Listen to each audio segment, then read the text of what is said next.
Adilabad collectorate ఎదుట మాజీ మంత్రి జోగు రామన్న నేతృత్వంలోని బీఆర్ఎస్ శ్రేణులు కేంద్ర రాష్ట్ర ప్రభుత్వాల నిర్లక్ష్యానికి నిరసనగా ముట్టడి నిర్వహించారు.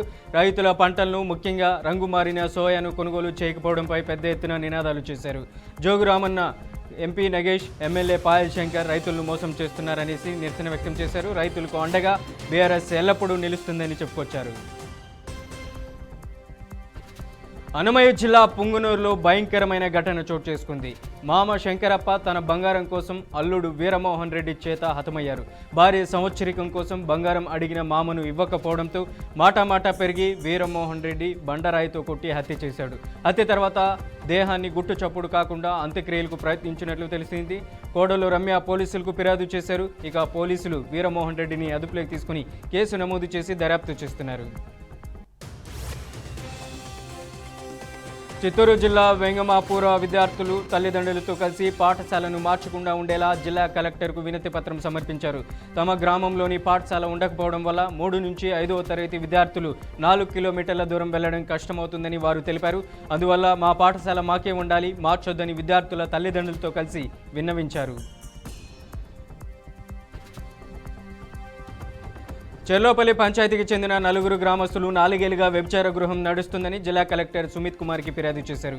గ్రామ సమీపంలోని దండు మారెమ్మ ఆలయానికి ఆనుకొని ఉన్న ఒక మహిళ ఇతర ప్రాంతాల నుంచి అమ్మాయిలను పిలిపించి వ్యభిచారం నిర్వహిస్తున్నట్లు వారు తెలిపారు. పోలీసులకు ఫిర్యాదు చేసినప్పుడు నిందితురాలి కుటుంబీకులు దాడి చేసినట్లు తెలిపారు. గ్రామస్తులు వ్యభిచార గృహాన్ని మూసివేసి ఇలాంటి చర్యలు జరగకుండా చర్యలు తీసుకోవాలని కోరారు.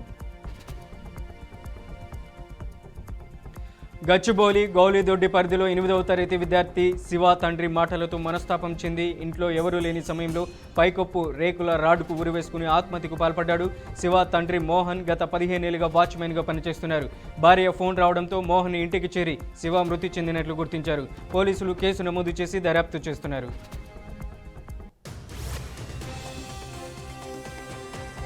ఖమ్మం వైఎస్ఆర్ నగర్ 8వ డివిజన్ బస్తీ దవాఖానాలో స్థానికులు వైద్య సేవల లోపం ముందు ఆందోళన వ్యక్తం చేశారు. వార్డు డాక్టర్ రోగులను నిర్లక్ష్యంగా దురుసుగా ప్రవర్తిస్తున్నారని, షుగర్ బీపీ టాబ్లెట్లు కూడా అందించడం లేదని అన్నారు. స్థానికులు బస్తీ దవాఖానాలోని డాక్టర్ను మార్చాలని, అవసరమైతే దవాఖానా సిబ్బందిని కూడా మార్చాలని కోరుతున్నారు. నెల్లూరు జిల్లాలోని నల్లబాలెం, బత్తులపల్లి అటవీ ప్రాంతంలో రహస్యంగా కోడిపందాలు నిర్వహిస్తున్న స్థావరాలపై పొదలకూరు పోలీసులు మెరుపుదాడి నిర్వహించారు. ఎస్ మహమ్మద్ హనీఫ్ సిబ్బందితో కలిపి 12 మందిని అదుపులోకి తీసుకుని 3 కోళ్లు, 8 బైకులు, 2 ఆటోలు, 12,000 నగదును స్వాధీనం చేసుకున్నారు. వారిపై గేమింగ్ యాక్ట్ ప్రకారం కేసు నమోదు చేయగా పోలీసులు అసాంఘిక కార్యకలాపాలపై పరిశీలన కొనసాగిస్తున్నారు. మహబూబాబాద్ జిల్లా ప్రభుత్వ నర్సింగ్ కళాశాల విద్యార్థులు పూర్వపు భవనంలోని తరగతులు కొనసాగించాలంటూ ఆందోళన నిర్వహించారు. విద్యార్థులు కళాశాలలో విశాలమైన తరగతి గదులు, ఆధునిక ప్రయోగశాలలు, సురక్షిత వసతి భవనాలు లేక ఇబ్బందులు పడుతున్నారని చెప్పారు. ప్రవాహారి గోడ లేక నిత్యం పదుల సంఖ్యలో అక్కడ పందులు సంచరిస్తున్నాయని వారు ఆవేదన వ్యక్తం చేశారు. జిల్లా ఉన్నత స్థాయి అధికారులకు పలుమార్లు వినతి పత్రాలు సమర్పించినా పట్టించుకోకపోవడంతో మౌలిక వసతులు కల్పించకపోతే ఆందోళనలు తీవ్రతరం చేస్తామని హెచ్చరించారు. తెలంగాణ విద్యుత్ బీసీ ఉద్యోగుల సంక్షేమ సంఘం ఈ నెల 9న వరంగల్ ఆకుతోట కన్వెన్షన్ హాల్లో 20వ రాష్ట్ర మహాసభ నిర్వహిస్తుంది. ట్రాన్స్కో, జెన్కో, ఎస్పీడీసీఎల్లోని వేలాది బీసీ ఉద్యోగులు పాల్గొని పెండింగ్ పదోన్నతులు, అడ్వాహక్ ప్రమోషన్లు, పాత పెన్షన్ విధానం, బీసీ రిజర్వేషన్లు వంటి పలు డిమాండ్లపై తీర్మానాలు తీసుకుంటారు. జాతీయ బీసీ సంఘం అధ్యక్షులు ఆర్ కృష్ణయ్య, మంత్రి కొండా సురేఖ, ఎంపీ ఈటెల రాజేందర్ ముఖ్య అతిథులుగా పాల్గొననున్నారు. జగిత్యాల మేడ్పల్లి పట్టణంలోని ప్రియదర్శిని నగర్లో గుడుంబ విక్రయాలపై స్థానికులు ఆందోళన వ్యక్తం చేశారు. ఎక్సైజ్ స్టేషన్లో ఫిర్యాదు చేసినప్పటికీ అధికారులు చర్యలు తీసుకోకపోవడంతో కాలనీవాసులు నమ్మకదారుల ఇళ్లపై దాడి చేసి అక్రమంగా దాచిన గుడుంబ ప్యాకెట్లను రోడ్డుపై పారేశారు. స్థానికులు ఎక్సైజ్ అధికారులు తూతూ మంత్రంగా సోదాలు చేసి వదిలేస్తున్నారని, అధికారులు గుడుంబ విక్రయదారులతో కుమ్మక్కై అమ్మకాలు చేస్తున్నారని అన్నారు. పై అధికారులు దృష్టి సారించే వరకు పోరాడతామని వారు హెచ్చరించారు.